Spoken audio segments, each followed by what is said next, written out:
আজ নিয়ে চলে এসেছি একটা ধামাকাদার রেসিপি, যেটা হচ্ছে সোয়াবিনের কারি। তো সোয়াবিনের কারি করলাম, করার পরে তারপরে হচ্ছে দেখো সমস্ত রেসিপিটা দেখাচ্ছি।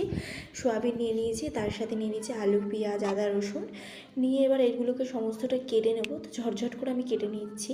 তারপরে দেখো অনেকে কালকে একটা লং ভিডিওতে ছাড়াতে বলছে, দিদি তোমার এই শুটকি মাছের রেসিপিটা দেখে আমি রান্না করব, তো খেতে খুব ভালো লাগবে। জানো তো কিছু কিছু মানুষ আছে না, এমন নেগেটিভ কমেন্ট করে না, দেখলে না আর ভালো লাগে না, যেন আমি থমকে মানে ডাইভার হয়ে যাই।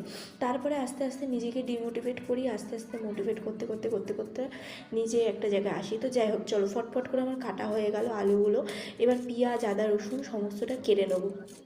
তো দেখতেই পাচ্ছ তাড়াতাড়ি করে কেটে নিচ্ছি। কেটে নেওয়ার পরে এবার আদাটাকেও সম্পূর্ণভাবে কেটে নেবো। আর দেখো আমার একটু প্রবলেম হচ্ছিল, তার কারণ হচ্ছে সেলফি স্টিক ক্যামেরাটা দিয়ে আমার কাছেই নিয়েছিলাম, কারণ আর জানো তো পেঁয়াজ কাটলে কাটতেই হবে। কান্না তো পাবেই, চোখের জল তো এমনিই আসবে। তারপরে সমস্তটা কেটে নিলাম, আলু, পেঁয়াজ, আদা, রসুন। এদিকে হচ্ছে মশলা নিলাম, জিরে, শুকনো লঙ্কা, রসুন, আদা, পেঁয়াজ এবং হচ্ছে গোলমরিচ নিয়ে এবার এগুলো সম্পূর্ণটা বেটে নিলাম। তারপরে হচ্ছে কড়াইয়ের মধ্যে দিয়ে দিলাম একটা তেজপাতা আর শুকনো লঙ্কা, সামান্য একটি পরিমাণে জিরে দিয়ে পেঁয়াজটাকে ভেজে নিলাম। পেঁয়াজটাকে ভাজার পর তারপরে পেঁয়াজটাকে ভালো করে ভাজা হয়ে গেলো। আর দেখো তাড়াতাড়ি করে আমি রান্না করি বলে সবাই আমাকে বলে যে দিদি তুমি এত তাড়াতাড়ি করে কী করে রান্না করো। সত্যি কথা বলতে আমার তাড়াতাড়ি না করলে চলবে না, কারণ হচ্ছে আমি এমন সময় রান্না করতে বসি, হয়তো সেই সময়টা খাওয়ার সময় বা তাড়াতাড়ি উঠতে হবে, এই হচ্ছে ব্যাপার। ভালো তারপরে দেখতেই পাচ্ছি আলুগুলোকে একটু ভাজা করার জন্য সামান্য একটু হলুদ দিয়ে দিলাম।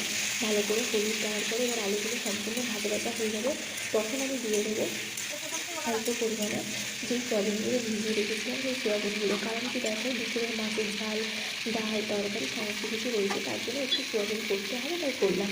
তো তারপরে সেই সোয়াবিনগুলোকে এবার ভালো করে ফ্রাই করে নিচ্ছি। সোয়াবিন, আলু সবগুলোকে ফ্রাই করে নিয়ে এবার দিয়ে দেবো মশলা।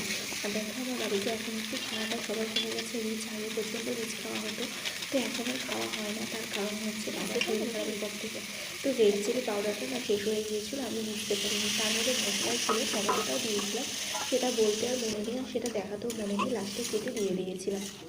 তো তারপরে মশলাগুলো কষিয়ে নেওয়ার পরে সামান্য পরিমাণে হলুদ দিয়ে দিলাম।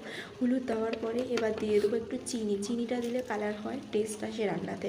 তারপর চিনিটা দিয়ে ভালো করে কষিয়ে নেবো। কষিয়ে নেওয়ার পরে সামান্য জল দেবো। তো তারপরে দেখো আমাকে এখানে সুন্দরী দিদিভাই বলে একজন লিখেছে যে দিদিভাই তোমার রান্নাগুলো না খুব টেস্টি লাগে, খুব সুন্দর লাগে, তুমি যেই রান্নাগুলো দেখো তোমার রান্নাগুলো দেখে শিখে গেছি অনেক কিছু রান্না। থ্যাংক ইউ সো মাচ সুন্দরী দিদিভাই, তোমাকে অনেক অনেক ধন্যবাদ। তো তারপরে দেখতে পাচ্ছ গরম মশলা দিয়ে দিলাম। গরম মশলাটা আমি ছিল হচ্ছে সানরাইজের গরম মশলা,